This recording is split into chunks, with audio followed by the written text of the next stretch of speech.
If the United States is a leading terrorist state, if, as you say, Britain is another example of a terrorist state, how do you distinguish between that kind of what you describe as terrorism and what they are saying, Osama bin Laden, who's a terrorist? Make the distinction. It's very simple. If they do it, it's terrorism. If we do it, it's counterterrorism. That's a historical universal. Go back to Nazi propaganda, say, most extreme mass murderers ever. If you look at Nazi propaganda, it's exactly what they said.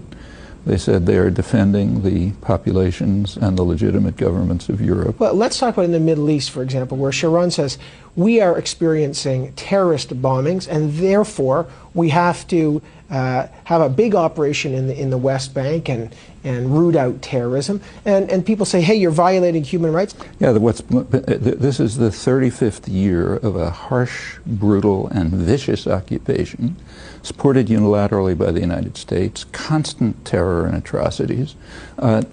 Suppose Palestinians say, well, we're under terrorist attack for 35 years, therefore we have a right to carry out suicide bombings. Which is what they say. Do you accept this? Does anybody accept it? Nobody accepts it. All right, then how come everyone accepts the Israeli claim to be doing it, which is a much weaker claim? They are the military occupiers.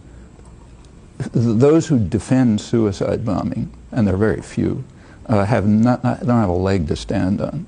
Those who defend the Israeli atrocities, including the U.S. government, most intellectual opinion, a good bit of the West generally, yeah, they don't have a leg to stand on either, and they have a much weaker position. You asked us after September 11, one of your points is we ought to look in the mirror, we being America or the West, we ought to look in the mirror at our own. Was that a way of saying, look, people like bin Laden are angry at us for good reason? No, in other words, is there a way to justify... That's not what I was saying. The statement of mine that you just quoted is a very conservative statement. In fact, it was articulated by George Bush's favorite philosopher, Jesus Christ, who pointed out, famously, defined the notion hypocrite. A hypocrite is a person who focuses on the other fellow's crimes and refuses to look at his own. I know that the U.S. has committed atrocities. However, they did oust a more brutal regime, the Taliban. There wasn't even a war aim. There wasn't even a war aim. Wasn't even a war aim. But is that a moral thing to do? They did get rid of a brutal regime. There was celebration in Canada. Now, good, fine. Let them bomb Israel and get rid of the brutal regime there. What honest people are saying is that we should pay attention to our own crimes and stop committing them. This would be true even if we were killing one person, okay? And it's even more true when we're killing millions of people. Do we need a constabulary, a force, a central force? In this case, it's America because it's a superpower, to sometimes use unjust means in the service of just causes. What are the just causes? What was the just cause in, for example, slaughtering Kurds in southeastern Turkey? What was the just cause?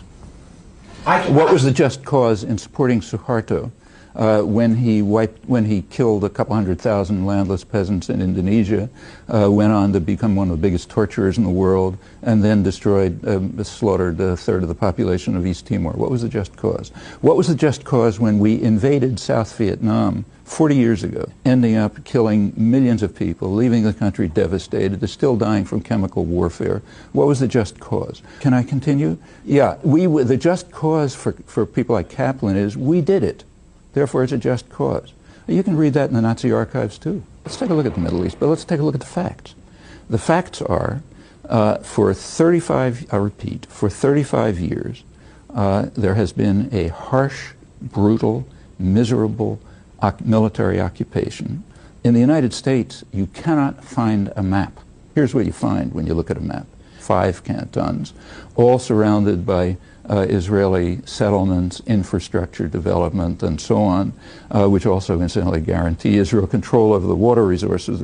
This does not rise to the level of South Africa 40 years ago, when South Africa established the Bantustans. That's the generous, magnanimous offer. Okay. And there's a good reason why maps weren't shown, because as soon as you look at the map, you see it. Let me just say, Arafat didn't even bother putting a counter-proposal on the table. No, that's not true. The problem that people look at now, the Middle East, is they say it's spun out of control. How do you get back to... We look at our own position, and we discover what I just described, that for 25 years, the United States has blocked the political settlement, which is supported by the majority of the American population and by the entire world, except for Israel. We take a look at Camp David, and we see, yeah, it was the same. The United States was still demanding a Bantustan-style settlement and rejecting the overwhelming international consensus and the position of the American people. We then discover that the United States immediately moved to enhance terror in the region. So let's continue.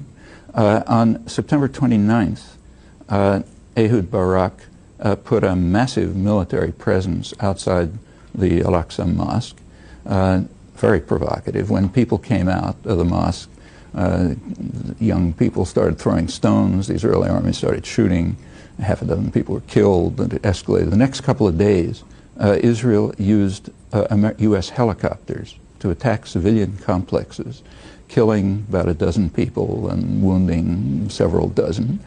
Clinton reacted to that on October 3rd by making the biggest deal in a decade to send Israel new military helicopters.